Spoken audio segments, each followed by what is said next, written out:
Bonjour, j'ai envie de vous faire un petit tirage spontané en ce dimanche après-midi. On va aller regarder ce que les cartes ont envie de vous dire avec l'oracle Médéor de Stéphanie Abellan, que j'aime beaucoup. C'est un de mes chouchous, avec l'oracle miroir et le mien, l'intuition de l'âme. Des oracles simples qui vont droit au but, qui donnent les grandes lignes, qui apportent des réponses claires, sans confusion. J'aime beaucoup. Alors, on va voir ce qui vous attend dans les prochains jours ou une guidance du jour. Alors,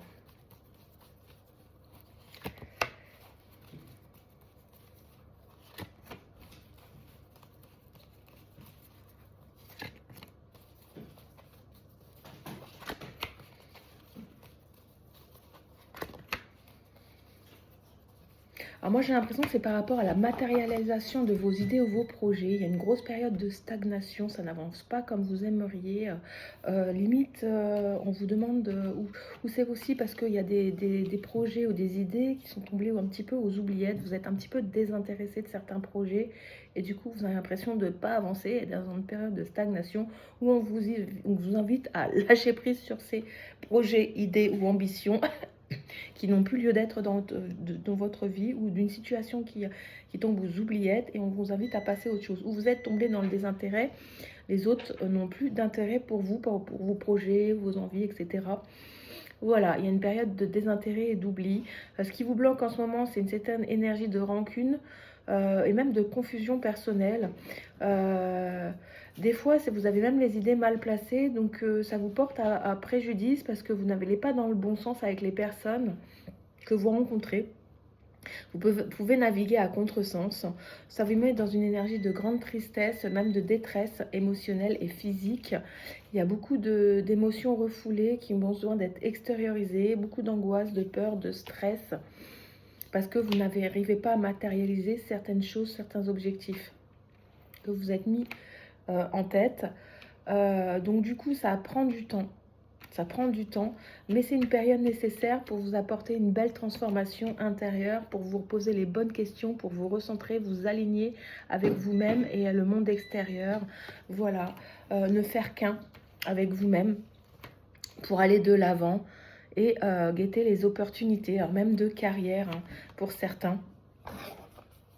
Je vais faire un petit complément avec l'oracle de l'étoile intérieure pour voir un petit peu les conseils qu'il nous donnent par rapport à ce tirage, par rapport à cette période de stagnation, de rancune, de tristesse, de peur, d'angoisse, de désintérêt, d'oubli. Mais gardez en tête que toutes ces émotions et tout ce que vous traversez en ce moment, cette période de stagnation, oh tiens, il y a une carte qui ne devrait pas être là, c'est que c'est nécessaire pour vous, pour faire un petit ménage énergétique, pour vous aider à vous poser les bonnes questions, vous recentrer et vous élever spirituellement. Et ça vous aide ça vous aide à vous développer personnellement et pour vous tirer vers le haut. Vous êtes en train d'apprendre des leçons. Il faut savourer le parcours que vous êtes en train de parcourir, même s'il est douloureux à savourer. C'est difficile à déguster, que les bouchées, vous avez du mal à les avaler.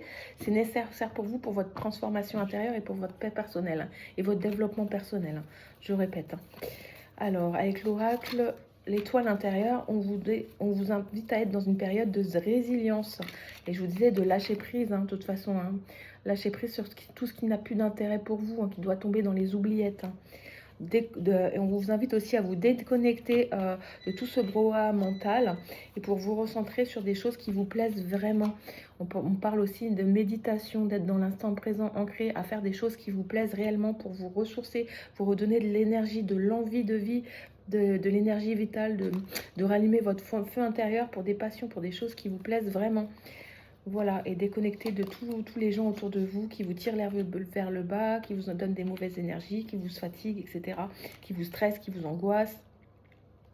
Et on vous dit de faire attention à tout ce qui est les signes qu'on vous envoie par synchronicité. Vos défunts essayent de vous envoyer des messages, vous essayent de vous rassurer, de vous apaiser, de vous envoyer des signes par synchronicité ou dans vos rêves. Donc prêtez attention à tous les petits signes par synchronicité qui se placent sur votre chemin parce que vos guides sont bien avec vous. Vous n'êtes pas tout seul, vous n'êtes pas abandonné. Ils vous aident depuis l'au-delà à vous sentir mieux, moins angoissé, moins stressé, moins dans la rancune, moins triste et ils essayent de vous apporter douceur et lumière dans ce petit chemin qui semble un petit peu chaotique en ce moment. Voilà, j'espère que cette guidance vous parlera et je vous souhaite à bientôt.